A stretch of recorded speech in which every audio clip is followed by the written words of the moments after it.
Dilolostro YouTube channel la hi le xigodini tshikelela kunupu leyi nga tsariwa leswaku subscribe na xitlokwana u fike kona exigodini xa Mampela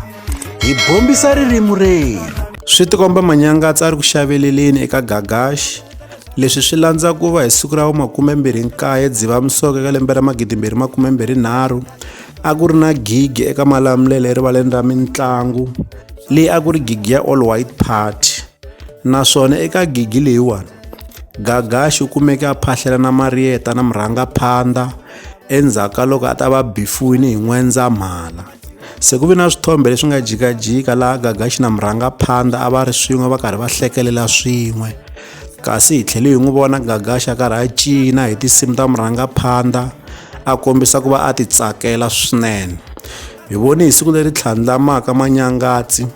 a hlasela Gagash a kombisa leswaku ri xiboho lexi tekiweke hi Gagash hi xiboho xa kahle xiboho xa ku va a rivalelana na murhangaphandla endzhaku loko va ta va n'wi befi hi mutswari wa yena wa xisati se hi ndlela leyi u kumeka karhi a sola swinene a karhi a yevula hi mahungu lama matsarini ka xiyenge xa mabulu xa Facebook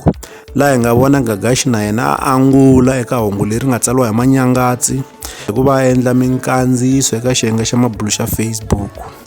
sweswi ku na postara leyi nga ku jikajikeni laha hi nga vona Manyangatsi u ta va a ri kona eka ntirho wa ku tlangela siku ra ku velekiwa ka Gagash lowu nga ta endleriwa eKaura Lounge hi siku ra 27 Mudyaxihi eka lembe ra 2023 se Gagash u vuye a yi basisa kombisa leswaku ri Manyangatsi u le ku foyinelaneni kumbe u le ku burisaneni na Gebo wa Marimba na Khalanga a kombisa leswaku ri u lava ku rhula exikarhi ka vona kambe lexi hlamarisaka i ku Manyangatsi swi tikomba ingaku u luma a tlhela a pfuretela hi ku hi le tlhelo u tlhela a yevula Gagash hikuva a tsala ka swiyenge xa mabulu xa Facebook se Gagash a nga swi twisisi leswaku ri xana ku rhula loko a ku lavaka i ku rhula kwihi hi mhaka ya ku wa ha ri ku yeni emahlweni a karhi a n'wi yevula eka xiyenge xa mabulu xa Facebook hi ku tsala se Gagash eka nkandziyiso lowuwani u hi hlamusela hi laha Manyangatsi a nga kombela ha kona leswaku ri a ku vi na ku rhula exikarhi ka vona hi ta va hi swi vonini leswaku ri eka postara leyi nga huma ku na tafula ra Manyangatsi kumbe tafula leri thyiweke leswaku ri Manyangatsi leri nga ta va ri tshama va chaviseki eka gig ya ku tlangela siku ra ku velekiwa ka Gagash hi ti Manyangatsi a kombisa leswaku ri tafula leriwani swi kahle leswaku ri vanhu lava nga ta va ya tshama eka rona va mbala ti-tracksuit ta muhubuhubu kumbe ti-tracksuit tikulukumba eka vona va tlhela va mbala na swiqhapuqhapu leswi hi swin'wana leswi Gagash a swi tirhiseke ku va a hlasela Manyangatsi hi swona eka xiyenge xa mabulu xa Facebook loko a endla minkandziyiso Gab infoneri na ku okay